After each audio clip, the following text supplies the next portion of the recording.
ناظرین آداب، دکن میڈیا کے اردو خبرنامے میں آپ تمام کا خیر مقدم ہے۔ میں ہوں اسماعیل ریحان۔ چلیے ڈالتے ہیں نظر آج کی اہم سرخیوں پر۔ لبنان پر اسرائیل کی شدید بمباری جاری، حزب اللہ کے رہنما حسن نصر اللہ کو ہلاک کر دیا گیا۔ اسرائیلی فوج نے کیا بڑا دعویٰ، 80 ٹن وزنی بم کا استعمال، مہلوکین میں بیٹی زینب نصر اللہ سمیت کئی اہم کمانڈرز شامل۔ اقوام متحدہ کے جنرل اسمبلی اجلاس میں وزیر اعظم اسرائیل کے خلاف مظاہرے، نتن یاہو کی تقریر کا کئی ممالک نے کیا بائیکاٹ۔ غیر قانونی طور پر آسام میں داخل ہونے والے 17 بنگلہ دیشیوں کو واپس بھیج دیا گیا۔ آسام کے وزیر اعلیٰ نے کیا دراندازی کے خلاف سخت موقف اپنانے کا دعویٰ۔ اس خبرنامے کے پیش کردہ ہے۔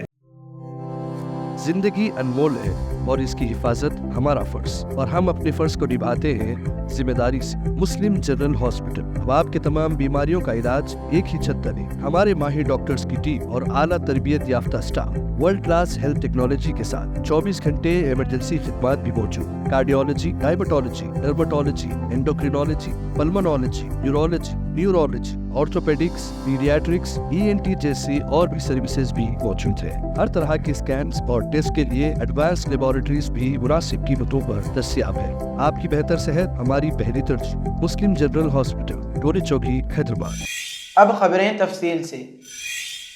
اسرائیلی فوج کا کہنا ہے کہ حزب اللہ کے رہنما حسن نصر اللہ کو ہلاک کر دیا گیا ہے۔ اسرائیلی فوج کے ایکس اکاؤنٹ پر شیئر کیے گئے ایک بیان میں کہا گیا ہے کہ حسن نصر اللہ اب دنیا کو دہشت زدہ نہیں کر سکیں گے۔ یہ بیان بیروت میں رات گئے ہونے والے حملوں کے سلسلے کے بعد جاری کیا گیا ہے، جن کے بارے میں اسرائیل کا کہنا ہے کہ ان حملوں میں نصر اللہ اور حزب اللہ کے دیگر کمانڈروں کو نشانہ بنایا گیا تھا۔ اطلاعات کے مطابق حملے میں 80 ٹن وزنی بم کا استعمال کیا گیا ہے۔ اسرائیلی فوج کے ایک بیان کے مطابق حملوں کے نتیجے میں جنوبی لبنان میں حزب اللہ کی میزائل یونٹ کے کمانڈر، اس کے نائب اور پارٹی کے کئی دیگر رہنما یعنی محمد علی اسماعیل اور اس کے نائب حسین احمد اسماعیل کی ہلاکت ہوئی تھی۔ اس دوران اسرائیلی چینل 12 کے حوالے دعویٰ کیا جا رہا ہے کہ بیروت میں کیے گئے اسرائیلی حملوں میں زینب نصر اللہ جاں بحق ہو گئی ہیں۔ اس دوران لبنانی تنظیم نے اس دعوے پر کوئی تبصرہ نہیں کیا ہے۔ اقوام متحدہ کے جنرل اسمبلی کے اجلاس میں اسرائیلی وزیر اعظم نتن یاہو کی تقریر کا کئی ممالک نے بائیکاٹ کیا۔ اجلاس کے دوران اسرائیلی وزیر اعظم نتن یاہو جب تقریر کے لیے اسٹیج پر آئے تو عین اسی وقت پاکستان سمیت کئی ممالک کے وفود اجلاس کا بائیکاٹ کرتے ہوئے اسمبلی ہال سے باہر چلے گئے اور جنرل اسمبلی کے ہال میں شور و غل شروع ہو گیا۔ اجلاس کی صدارت کرنے والے اقوام متحدہ کے عہدیدار بار بار آرڈر کے الفاظ دہراتے رہے تاکہ کارروائی کو منظم انداز میں آگے بڑھایا جا سکے۔ سوشل میڈیا اور نیوز ایجنسیز کی ویڈیوز میں اسرائیلی وزیر اعظم کی تقریر کے دوران جنرل اسمبلی کا ہال تقریباً خالی دکھائی دیا اور آگے کی نشستیں خالی رہیں۔ بائیکاٹ کرنے والے ممالک میں فلسطین، پاکستان اور ترکی سمیت دیگر ممالک کے وفود بھی شامل تھے۔ سپریم کورٹ کے حکم کی کھلی خلاف ورزی کرتے ہوئے گجرات کے ضلع سومناتھ میں 5 صدیوں قدیم ایک مسجد، درگاہ اور ایک قبرستان کو منہدم کر دیا گیا۔ 10 دن قبل سپریم کورٹ نے ملک بھر میں پیشگی اجازت کے بغیر انہدامی کارروائی کو روکنے کا حکم جاری کیا تھا۔ عدالت نے واضح کیا تھا کہ اس حکم کا اطلاق عوامی سڑکوں، فٹ پاتھوں، ریلوے لائنوں، واٹر باڈیز پر تجاوزات پر نہیں ہوگا۔ تاہم ایسا لگتا ہے کہ گجرات انتظامیہ نے عدالت عظمیٰ کے حکم کو نظر انداز کر دیا اور 500 سال پرانے قبرستان، مسجد اور درگاہ کو مسمار کرنے کا کام جاری رکھا۔ حکام کے مطابق یہ کارروائی سومناتھ مندر کے قریب غیر قانونی تعمیرات کو ہٹانے کا ایک حصہ ہے اور اس کا مقصد سومناتھ ترقیاتی پروجیکٹ کے لیے راہ ہموار کرنا ہے۔ حکام کا کہنا ہے کہ غیر قانونی عمارتوں کو مسمار کرنے کے لیے تقریباً 36 بلڈوزر تعینات کیے گئے ہیں، جبکہ 70 ٹریکٹر اور ٹرالیاں ملبہ ہٹانے کے لیے 24 گھنٹے کام کر رہی ہیں۔ اس آپریشن کو سومناتھ کی تاریخ کا سب سے وسیع آپریشن قرار دیا گیا ہے، جس نے سومناتھ مندر کے پیچھے کئی غیر قانونی تعمیرات کو ختم کر دیا ہے۔ حکام نے اس بڑے آپریشن کو آسانی سے انجام دینے کو یقینی بنانے کے لیے سخت حفاظتی پروٹوکول نافذ کیے ہیں۔ 1200 پولیس اہلکاروں کی ایک فورس کو متحرک کیا گیا، جس کی نگرانی اعلیٰ عہدیداروں نے کی۔ آسام کے وزیر اعلیٰ ہمنتا بسوا سرما نے کہا کہ 8 بچوں سمیت 17 بنگلہ دیشی جنہیں آسام میں مبینہ طور پر غیر قانونی طور پر ہندوستان میں داخل ہونے کے الزام میں حراست میں لیا گیا تھا، ہفتے کو ملک بدر کر دیا گیا۔ غیر قانونی تارکین وطن کی تصویر شیئر کرتے ہوئے سرما نے ٹویٹ پر لکھا، دراندازی کے خلاف سخت موقف اپناتے ہوئے آسام پولیس نے 9 بنگلہ دیشیوں اور 8 بچوں کو آج صبح سرحد پار بھیج دیا۔ حکام نے بتایا کہ بنگلہ دیش میں بدامنی کے بعد ملک میں غیر قانونی طور پر داخل ہونے پر اب تک تقریباً 100 افراد کو گرفتار کر کے ریاست سے ملک بدر کر دیا گیا ہے۔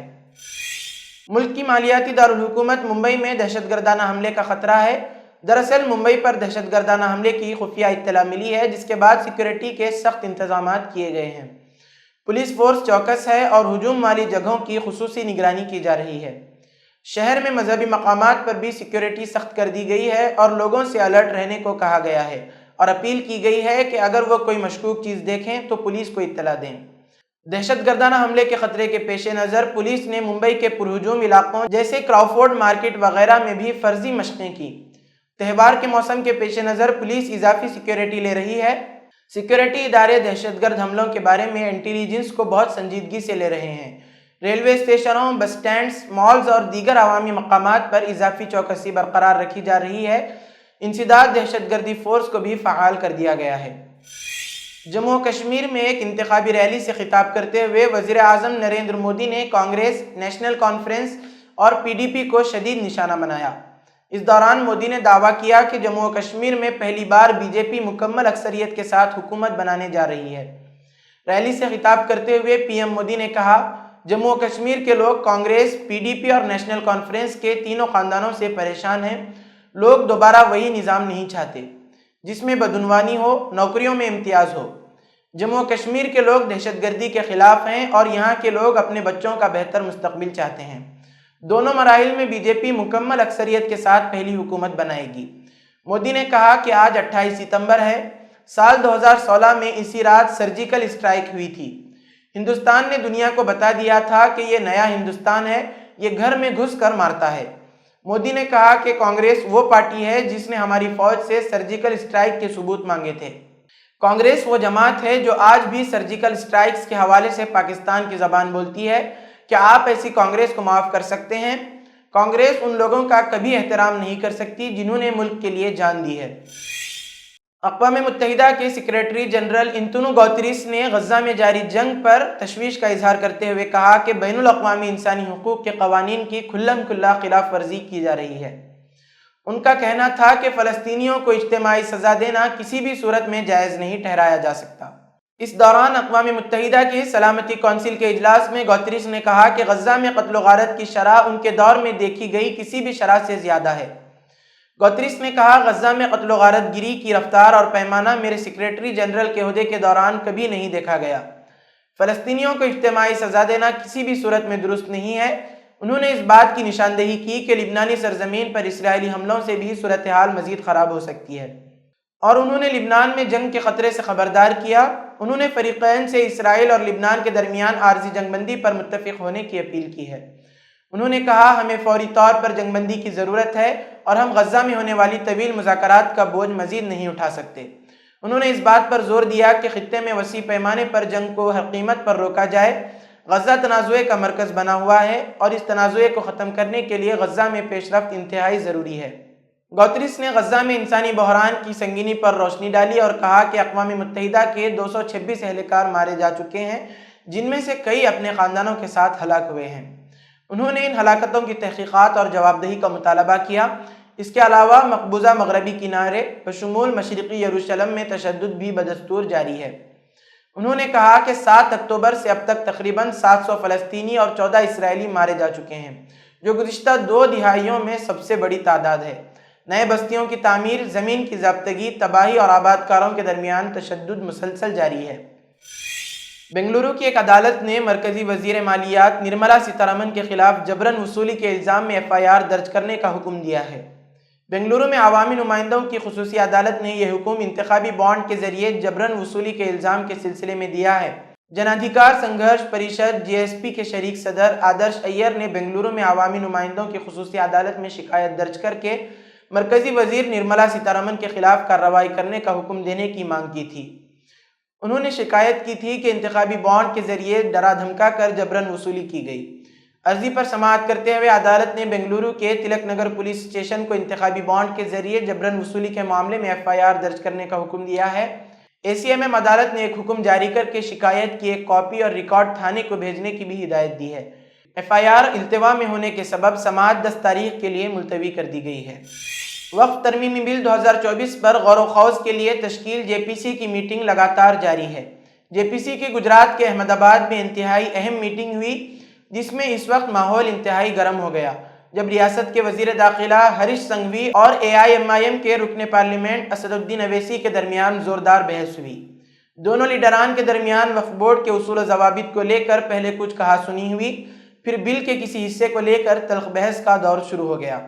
میڈیا رپورٹس کے مطابق اویسی نے میٹنگ کے دوران الزام عائد کیا کہ وقف ترمیمی بل 2024 میں ایک ایسا التزام ہے جو مسلمانوں کے بنیادی حقوق کو چھیننے کی کوشش ہے۔ حالانکہ ہریش سنگھوی نے کہا کہ ہم سبھی مذاہب کے بنیادی حقوق کو تحفظ فراہم کرنے کی کوشش کرتے ہیں۔ میٹنگ میں بل کے کئی پہلوؤں پر بات چیت ہوئی اور JPC چیف جگدمبکا پال نے اسے بہت مثبت قرار دیا۔ اس سے قبل جب JPC کی ٹیم احمد آباد پہنچی تو کانگریس لیڈر عمران کھیڑا والا نے کہا کہ JPC گجرات آئی ہے اور میں ان کا استقبال کرتا ہوں۔ اس بل سے پورا مسلم سماج فکر مند ہے۔ اگر حکومت کو مسلمانوں کی فکر تھی تو انہیں ایسا بل لانا چاہیے تھا جو مسلمانوں کے لیے مفید ہوتا۔ ہم بل کی حمایت نہیں کرتے، ہمارے لیڈر راہل گاندھی بھی اس بل کے خلاف ہے۔ سپریم کورٹ نے بچوں کی اسمگلنگ کے ایک معاملے میں مرکزی حکومت سے کچھ انتہائی اہم سوالات پوچھے اور تفصیلی رپورٹ جمع کرنے کی ہدایت دی ہے۔ عدالت عظمیٰ نے ملک بھر میں منظم طریقے سے بچوں کی ہو رہی اسمگلنگ معاملے پر وسیع سماعت کا فیصلہ کیا ہے اور اسی لیے مرکزی وزارت داخلہ سے اس معاملے میں ڈاٹا جمع کر کے ایک رپورٹ داخل کرنے کو کہا گیا ہے۔ ہوئی سماعت کے دوران سپریم کورٹ نے ہائی کورٹ کے ان احکامات کو بھی رد کرنے کا حکم جاری کیا جس میں اتر پردیش، جھارکھنڈ اور راجستھان ریاستوں میں پھیلی بچوں کی اسمگلنگ میں شامل 6 ملزمین کو ضمانت دی گئی تھی۔ خاص طور سے جن اشخاص کو ضمانت دی گئی تھی ان پر 4 سالہ بچے کے اغوا کا معاملہ درج ہے۔ عدالت عظمیٰ کا کہنا ہے کہ ہائی کورٹ نے ایسے معاملوں میں شامل پیمانوں پر غور کیے بغیر ملزمین کو ضمانت دے دی تھی۔ اتر پردیش کے ہاتھرس میں ایک اندوہناک واقعہ پیش آیا ہے جہاں ایک اسکول میں 7 سالہ دوسری جماعت کے طالب علم کی بلی دے دی گئی۔ توہم پرستی کا یہ واقعہ سماج کو دہلا دینے والا ہے۔ جس اسکول میں بچوں کے مستقبل کی تعمیر کے لیے بھیجا گیا تھا وہی اسکول اس معصوم بچے کی زندگی لے لیا۔ رپورٹ کے مطابق متوفی بچہ DL پبلک اسکول میں دوسری کلاس میں پڑھتا تھا۔ بچے کی لاش کو پوسٹ مارٹم کے لیے بھیج دیا گیا ہے۔ سرکل آفیسر ہمانشو ماتھر نے بتایا کہ 23 ستمبر کو بچے کے والد کرشنا کشواہا کو اسکول سے فون آیا کہ ان کا بیٹا بیمار ہے۔ والد جب اسکول پہنچے تو انہیں بتایا گیا کہ اسکول ڈائریکٹر بچے کو اپنی گاڑی میں ہسپتال لے گئے ہیں۔ والد کا الزام ہے کہ اسے اپنے بیٹے کی لاش ڈائریکٹر دنیش بگھیل کی کار میں ملی۔ اس کے بعد اس نے پولیس میں اپنے بیٹے کے قتل کا مقدمہ درج کرایا۔ بتایا جا رہا ہے کہ اسکول کے ڈائریکٹر دنیش بگھیل کی پرانی تاریخ بھی جادو ٹونے اور تنتر منتر کی رہی ہے۔ اس کا خیال تھا کہ اس بچے کی بلی سے اس کا اسکول خوب ترقی کرے گا اور خوشحال ہو جائے گا۔ اس سلسلے میں اس کا ساتھ دینے والوں کو بھی پولیس تلاش کر رہی ہے اور پورے واقعے میں ملوث تمام افراد کے خلاف کارروائی کر رہی ہے۔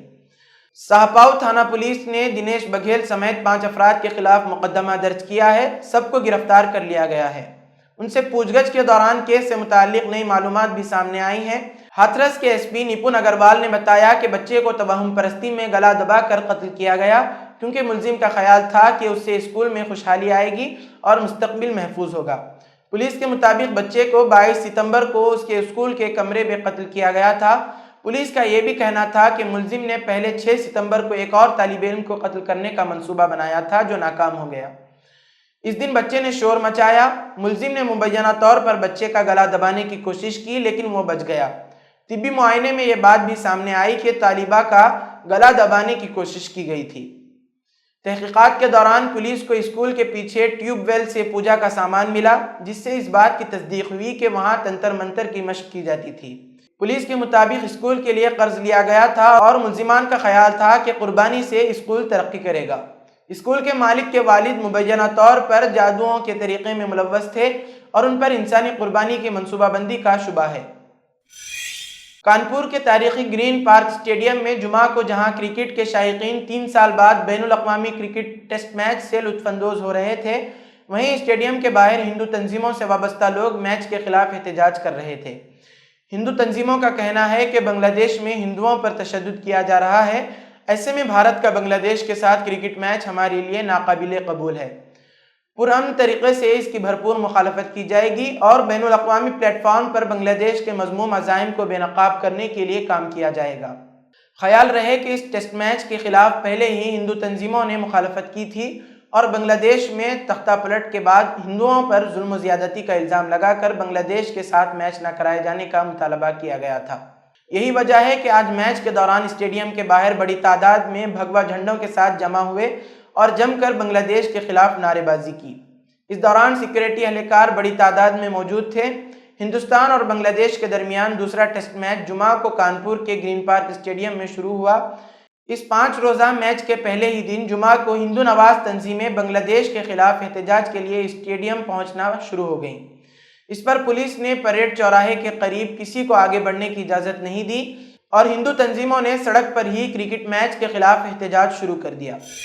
جنوب مشرقی امریکہ میں سمندری طوفان ہیلن کے باعث کم از کم 43 افراد ہلاک اور لاکھوں افراد برقی کے بغیر زندگی گزارنے پر مجبور ہیں۔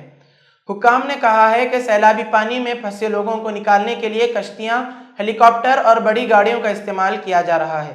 ان میں ٹینیسی ہسپتال کی چھت پر پھنسے 50 کے قریب ملازمین اور مریضوں کو نکالنے کا کام بھی جاری ہے۔ جمعرات کی رات ساحل سے ٹکرانے کے بعد یہ فلوریڈا کے ساحل سے ٹکرانے والا اب تک کا سب سے طاقتور طوفان ہے اور شمال کی طرف جارجیا اور کیرولینا کی طرف بڑھ گیا ہے۔ انشورنس کمپنیوں اور مالیاتی اداروں کا کہنا ہے کہ طوفان کے باعث اربوں ڈالر کا نقصان ہوا ہے۔ تلنگانہ حکومت کی جانب سے موسیٰ ندی کی صفائی کے لیے اس کے اطراف کے علاقوں میں واقع ہزاروں پکے مکانات کو منہدم کرنے سے متعلق ہائیدرا کی جانب سے دی جانے والی نوٹسوں کے خلاف شہر کے مختلف علاقوں بشمول لنگر ہاؤس، چادر گھاٹ، چیتانیہ پوری، محمود نگر، کشن باغ اور دیگر علاقوں کے عوام نے محکمہ مال اور GHMC کے عہدیداروں کے خلاف شدید احتجاج کیا۔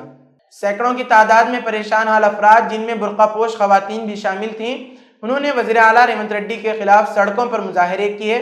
احتجاجیوں نے مکانات کا سروے کرنے اور انہیں نوٹس دینے کے لیے پہنچنے والے عہدیداروں کو گھیر لیا اور ان پر شدید برہمی اور ناراضگی ظاہر کی۔ احتجاجیوں کی جانب سے بہادرپورہ منڈل آفس اور RDO کے دفتر رنگ روڈ کو گھیر لیا گیا تھا۔ پولیس کی بھاری بندوبست میں عہدیداروں کی ٹیموں نے مختلف مقامات کا دورہ کیا اور کئی مقامات کو نشانات بھی لگا دیے۔ لنگر ہاؤس کے مکینوں نے ایک بھاری ریالی نکالی اور وزیر اعلیٰ ریونت ریڈی کے خلاف نعرے بازی بھی کی۔ متاثرین نے پیٹلا برج پر ریونت ریڈی کا علامتی پتلا بھی نظر آتش کر دیا۔ اسی کے ساتھ آج کی خبروں کا اختتام ہوتا ہے۔ کل پھر ہوگی ملاقات نئی خبروں کے ساتھ۔ دیجیے اجازت۔ اللہ حافظ۔